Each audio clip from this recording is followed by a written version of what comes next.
lawyer, please. You just respect me. I'm the one who are no. First wait. Hold on. Chance please. Hold on. Lawyer, excuse me, Uncle Balaam. Yes. Please, it's my time. Okay. It's okay. Yes, another Balaam. Omukyala mu makago nawe iwe man. Tudde mu buntu tufunako obuntu nako kuswala.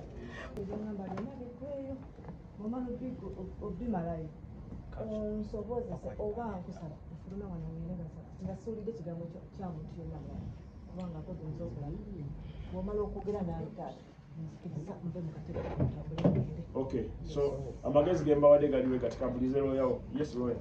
Honorable, mweyanziza amazeno tereza mukuli. Kuba guidance and court yesalawanya imakuba ni Kitone. Ekijja kuba sikyabwe nkanya wenvaano nga sikyogeddeeko kuba kyoso soko grant akwate omwana bamuwe akwate omwana we 14 bamuwe kuba bamurepinga okurepinga abantu bangi bazze nga bagwa mu kikolwa ekyo era nga tukivumirira. Sisuubira nti maama we yakyagala era yavudde yalwanirira omwana we. Ekyokubiri omwami okusaba abaana bamuwe ku ssaawa zino abaana beyeegaanako ku time A abaana abatabadde mu bulamu bwe okumala emyaka nga 12.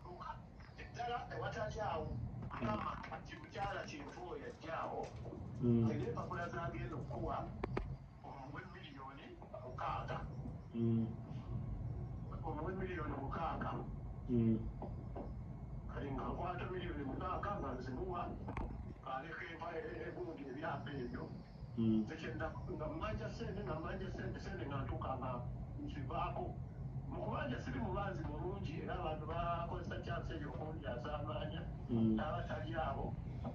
nga bwe nabanja awo 2019 n'ekivaako okuba olumadisitanga mukubanja kati omukyala nazzeemu kulaba mu mawulire nga oyo agamba ebyapa bye baabibba ate ebyapa kituufu ali tebaabibba ok simanyi bwe bakolagana ebyapa kuva mu ngalo z'oyo kintu kwegenda mu mikono gya mukyala we naye ng'ebyapa yategeera nti biri eno naye tulina bwe twatuuse ku byapa ebyo ye nakkiriza okusasula ssente ezo kubanga yagambye zagenda ku baana be talina bwakikola nakkiriza okusasula ssente ezo mwami kintu yakkiriza okusasula ssente mwami kintu yakkiriza okusasula ssente ezo muwe ebyapa lwaki nazudde oluvannyuma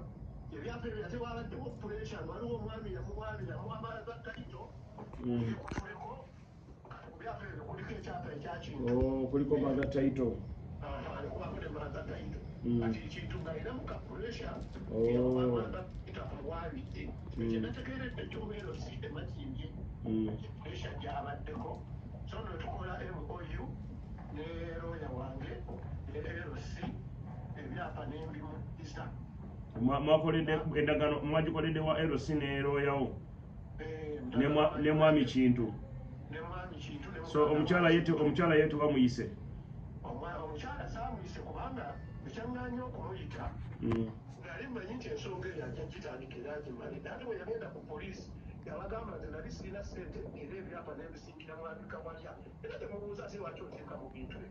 mwaligamye ebyapa mbirina kunoleeta miliyoni zange 6 n'otwala ebyapa byo ateeka mu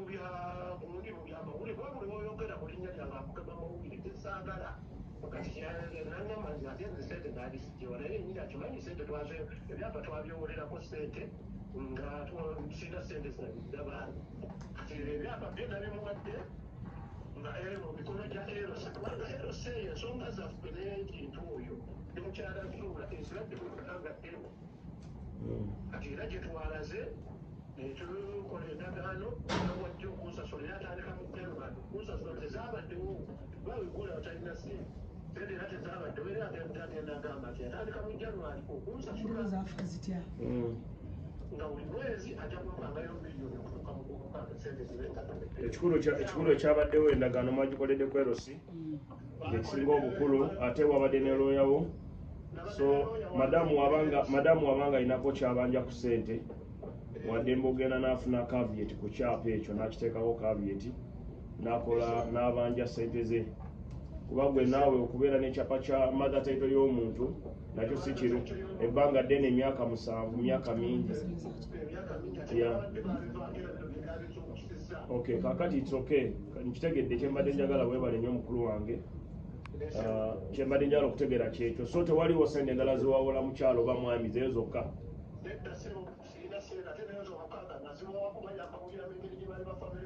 omaze nabo emyaka 18 it's okay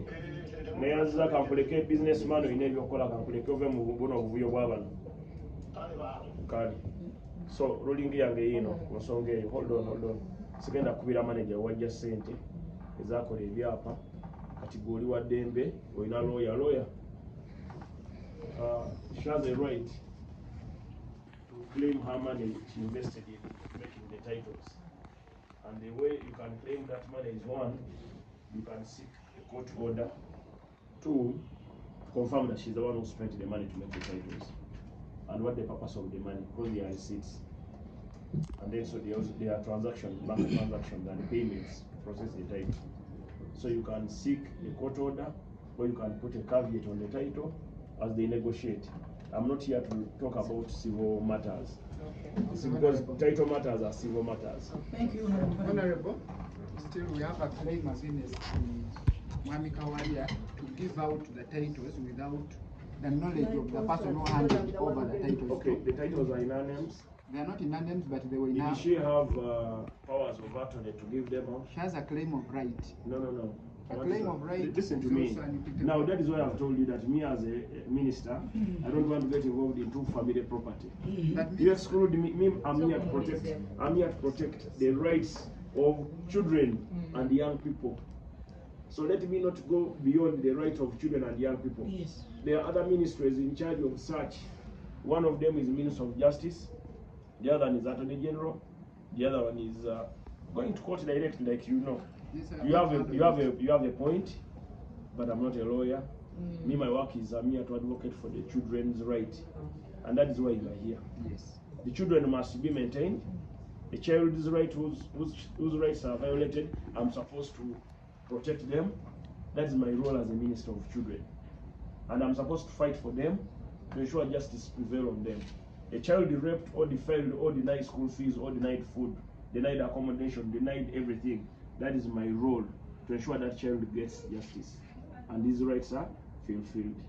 So the matter regarding the title, transfer of title and everything, I want to thank God that this man, I know him, is a rich man. He handed over the title in presence of the LOC1 and his lawyer. Yeah. So you can seek a copy of that letter, but in the meantime you can run and get a caveat on the title to avoid more transactions on the title as you negotiate. Do not fight for what does not belong to us. Let us advocate for dialogue. Hold on, madam. Let us advocate for dialogue. So now that one has been addressed, the issue of title.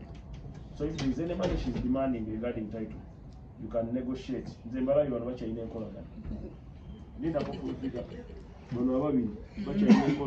Yes. I don't know the Achingambi when I get to see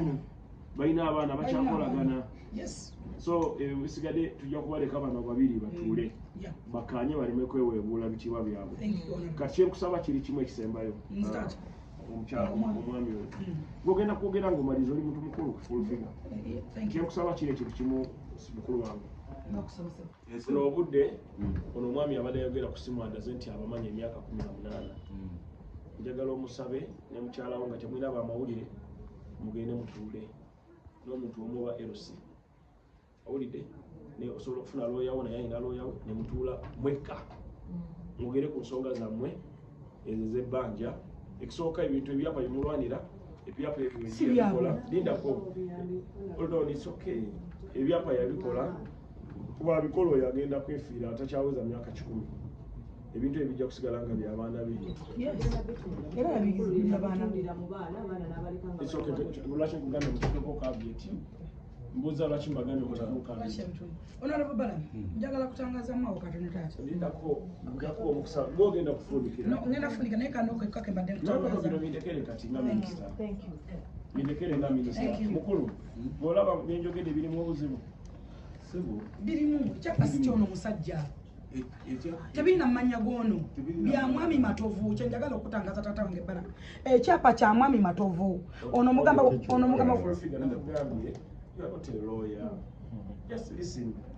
omuntu gwenkubira essimu kawalya agambye nabawa ekyapa kuliko mother title. Mother title kitegeeza nyini ttaka kubasale eki ekyapa so nekubeerako ekyoyo nekubeerako ne mother title. Nagamba okugamba oyo mwami mukwano gwe kuva dda yamuwola milioni 14 nezimulema okusasula namuwa obuyumba bwe yabadde asolooza okumala emyaka mukaaga okumalayo ki amayumba. So tuleme kuddamu ezo entalo tubalekere ebyabwe bano bantu ba mukwano bajja kutuuka anti asobola okusa kaveti ku kyapa ekitali kyabwe wakiteekako nyini kyajja kukijjako nile wabanga kiteeseeko nyini kyakijjako just kyembadde njagala okumanya ekyo takolangako ku bintu byonna yansanga ndi bulungi nga n'ennyumba eyo njirina nga nagigula ne poloti eyo nga nagigula tuzimba buzimbi mazimba naye nazimba mulina mazimba mwenna ye yali akolawo ebiseera ebyo ye yali akola mu dduuka lyange oyo mukyala yava wange najja n'akola mu dduuka lyange tafunangako mulimu gugwe era abadde akola mu mupiira nga nze namuleeta n'ab'emipiira bonna bakimanyi ng'akolera mu dduuka lyange tasuubulangako bibye ng'akyali mu dduuka lyange era we namalira okuzimba nali nga ndi naye nga ye akola byange neyanza nnyo kakati muzeeyi sagala kuyingira mu bizinesi yange nze nga minisita ensonga enkulu gyenjagala okwogerako y'abaana kati mu baana byenjagala okwogera bali abaana bameka babiri owe14 n'ow'emyaka emeka 19 oyo tumuyamba nti kuba mulwadde naye nandibadde ngamba nti naye tomuyamba naye muki mulwadde waba mulwadde yeetaaga ki support kubanga buvunaanyizibwa bwo ngaani nga taata kati ngenda musaba omukyalo n'ebintu bibiri omwana asikosera emyaka 2 mu gumu takyetaaga guidance buyambi bwe kubeera nti abeera ne mama we asobola omukwata n'amukuwa n'omuwa ennyumba n'obeera naye muwala omwana oli kyakulonza Balaam omwana oli atanaweza myaka so linda ko atanaweza 18 kadiri nti yabadde amulabirira okuva lwe yatandika okubanga muto nga muto wamuleka bamukowa wagambye wamuleka myaka kati 10 emabega wamuleka wa myaka 4 emyaka 2 oba 4 wamuleka wamumu actually nga wa mwaka gumu 1 year yes so abadde naye emyaka gino gyonna emyaka 10 n'emeka muzeeyi mbadde nkugamba abadde naye emyaka 13 kati ngeri gyali nti wa senior 2 tumuleka asome paka senior afa aweze 18 naye amukwata amukole ki amukuwe it's okay Honorable Balaam kyakulonza musajja ne webale teyagoba ku mukazi we n'amaka we yali agaba nawe ye yakugoba kintu yagoba abaana obanga toyagala uliriza abaana beyagoba oli omwana wa sikosero yeesalirawo nti yagala kwera ne kitaawe kuba ye omwana at 21 watemba okusalawo kyayagala agirinda at 21 omwana waddemba okukyuzinga wayagala okubeera namba emu namba 2 omwana we 14 yakyetaaga parental care naye ate neeno gyali bamukwatirayo omusango guli mu kooti omwana yakola omwana njagala mpuliriza ennyabo mpozi ng'ogamba nti kati ogenda zimba baraks nti bagenda mukwatibwa mbadde nsaba oyo omwana yakwatibwabamumpe kubanga omukyala alemereddwe omulabirira kuba omwana wange abamumpe yakugobako final guidance yamugenda okukola mukyala fulubiga gino wandisirise mukulu mbadde nkusaba ebintu bibiri lawyer linda ku katono osobola okusaba abaana bo ng'oyita mu kooti era olina ensonga zoyinza okuwa okusaba abaana bo nti omwana wange yagenda ne mukyala wange naye omwana wange bamurepinze emyaka emeka bamudifayinga emyaka emeka ti n'omwana omulala yava ku kizimbe n'afa omwana aliwo mbadde nsaba kooti banziriza omwana kati omukyala omanyi kyajja okusaba ajja kugamba pasente z'obuyambi z'omwana oyo owulidde zemuteeseemu oba oli omwami zamuteeseemu ebbanga lyabadde amulina nabadde n'omusango wano omulala akaana ka myaka 12 tata we na mama we baze wano ngo tata we atali tata we bakoze DNA atali tata we yabadde abalabirira okubanga bato okubanga bakazaali so oli omusajja yagambye abaana ndaga butonde yagambye sibange baba sibange onambalire sente zange nakateeka mu baana azinzize ne mugamba ziri mmeka nagamba katuzibale nakoma wano ne biru ya milioni amakumi ameka yakomyewo ne biru ya milioni ameka zabadde biru ya milioni ameka nagamba zizo ne mbuuza omukyala olwedo zisasula kuwa abaana bo nagamba kangende sene taata w'abaana omutuufu natesabye taata w'abaana omutuufu ne batunda ekibanja ne bakwata sente zaabwe ne basasula ono omusajja n'akwata sente ze n'agenda entebe owuwe nagamba abaana baabo babawadde buli kimu nebyali yagula nga tesemanya g'abaana yagambye bano abaana so mukyala full figure ne Hajji mulina ebintu bibiri nze nga minisita njagadde kumanya omwana wagambye nti bamukwate nti bamuleke ekyo ogambye tukimanyi sikimanyanga nako nabiwulidde namawulirengako na kigambo kyonna kyenjogera eri abamawulire ekikwatagana n'omwana tulina kooti y'abaana egonjoola ensonga nze njagadde bagamba mulekerawo okukubagana kuba muli bazadde kati ebisigadde byonna ngenda kuba lifaalinga mu kooti owulidde ngenda kuba lifaalinga mu kooti omulamuzi awulirize ensonga zammwe akole ensalawo ku custody ne custody is applied you apply for custody and you have the right as a father to apply for custody naye ayina writing nga maama okugaana application yo okay kitone kisinza okundeta wano badde bakutegeeza kyokwata abaana kweyongedde mu Uganda ekyokubiri ng'abazadde nga bavaayo ng'abaana bwe bakwatibwa ate betusuubira nti bantu ba gavumenti nga mmwe ne muvaayo ne mubakakkanako ne babavuma kinayamba abazadde abalala bakwatiddwa abaana bokuvaayo okwekubira enduulu ensonga ey'okubiri ono lebo gyenkutegeeza nti omukyalo oyo poliisi y'eggwanga yakakasibwa nti omwana we yeebakibwako oba mu bulungi oba mu buki oba mu bubi mu mbeera eggula yabadde ku kkooti olowooze naayamba omukazi oyo ofuna obwenkanya eri omwana we mu mbeera ey'omukangakanga namugyenga nemotoka yange yagala kwasibwa ng'ate omwana we poliisi yagamba nti yeebakibwako kati tugenda okukola ngenda kuwandikira akulira kooti ne IGP mugambe ensonga z'abantu bazikole bazigobemu abantu abatalina zibeeramu so justice ewulirwe nga tewaliwo intimidation okay nabirabye ku TV ekiro ebyo si birungi omuntu aba yeekubidde enduulu kirungi nnyo okumuprotecting era byajjano namugamba ngenda kwogera ne honorable Nsereko ne honorable Nsereko nekola ki nenjogera naye Uncle Balaam, ono agendereko kubanga omusajja basobola omutuga ono jjajjaawe njagala babiri ono gwe muwadde musirikale ayina ku 8 otyo sebo ono ye mukulu w'ekika mukulu w'ekika yaliyonga bwe bakamukyala you go omwana akomewo wano omwana avuma kitaawe namukola atya nsooka okwebazanga bwokutta ensonga zino excuse me listen my point I have my message njaga message yange egenda eri eggwanga lyonna Honorable Balaam njagala kutunulira mu maaso nkutegeeze nti abasajja banyiivu eri olw'okuba nti tebafiiriddwako abasajja banyigirizibwa abasajja bali tortured on mind abamu tebakyalina n'amaanyi g'abasajja mu buliri abamu bagenda kwetta abalala bavudde mu ggwanga lyaffe abalala bakyaye gavumenti eri mu buyinza lwa nsonga ki ebitongole byonna wano birina offices kababeere bakiggala kabe bakasiru tewali wadde office omusajja wayimirira aloope tewali wadde ministry etwala abasajja bayina ebizibu batyakulopa Uncle Balaam envayo nenkwesibako tosobola kugamba bantu kituufu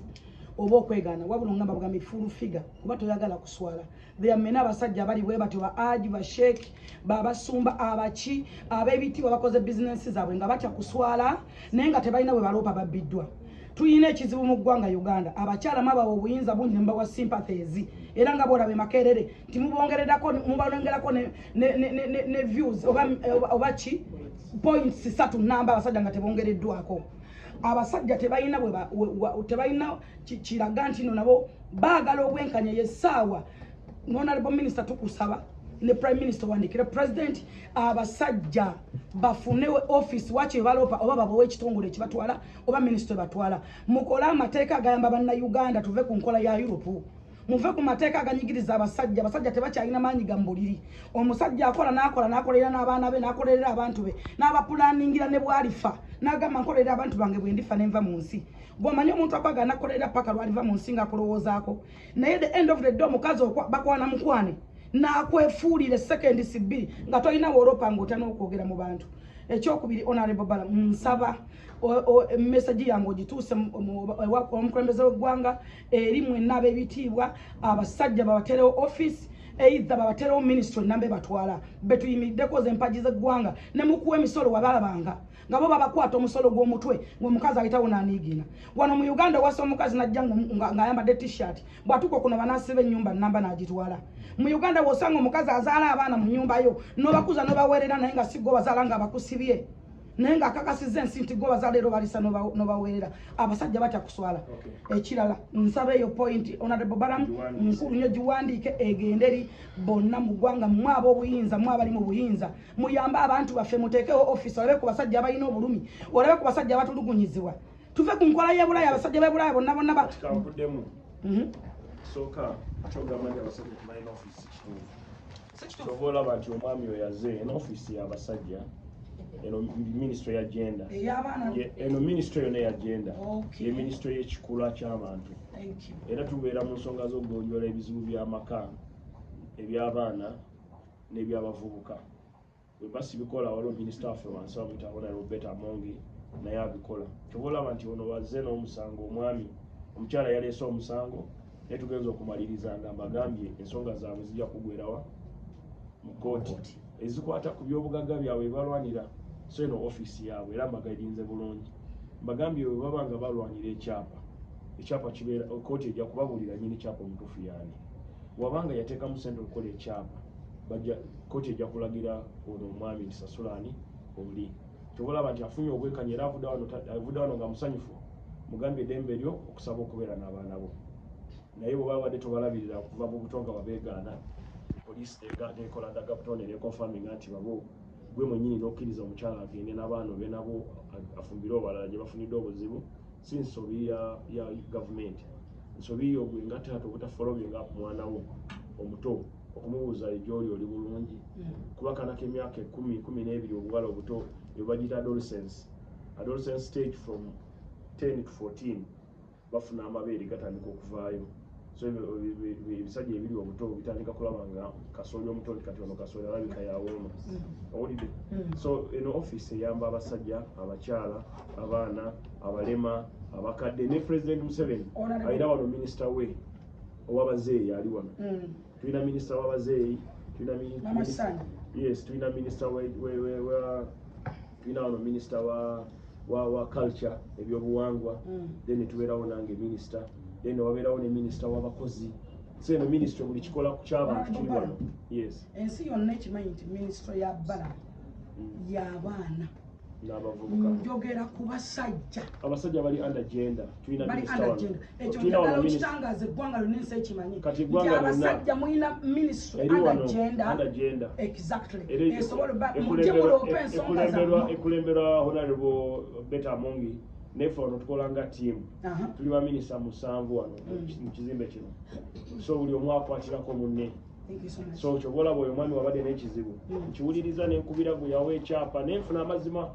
kati omukyala tajja kutuddamu kukiŋŋamba kuko bibadde byamulwati byamusana nti abakazi bangi ababba abasajja nga batokyalinga okkiza nti abakyala bangi abalemeddwa abakyala kati fulfiga muli bakambwe abakyala naawe okimanyi tulina minisita mulamba bamukubye emigo kata bamutire mu nnyumba mukazi we yes wemmengo mukazi yamukubye ekirala nkobala musina malayo ekibuzo kyange excuse me leka ndabe minisita nga mubuuza maaso ekibuzo kyange ekirala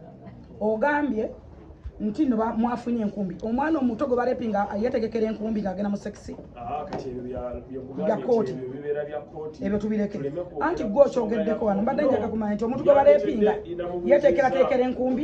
kubanga mama yalese enkumbi omwana gyabadde akozesa kigoye kyeyeyambisa nga bamaze omusalawula tekigoye yakifunye bakitegeka simanyi ebyo kati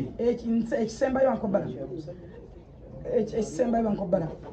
ebyo bya kooti tubiveeko kuba yesobola okuzuula ate nkusaba full figure nkusaba kati saawa walibona kiwakindi manyinaze nkusaba kintu kimu ensonga za kooti ziveeko wanjibona nobeera mulamuzi anti saagala ono muwage oba yafune azimbe mu national id alina okuba nazo first of all ezimu tuzijjana mu kooti nga gwemaze ebibyo thank you honorable Balaam, thank you so much. ogamba ki African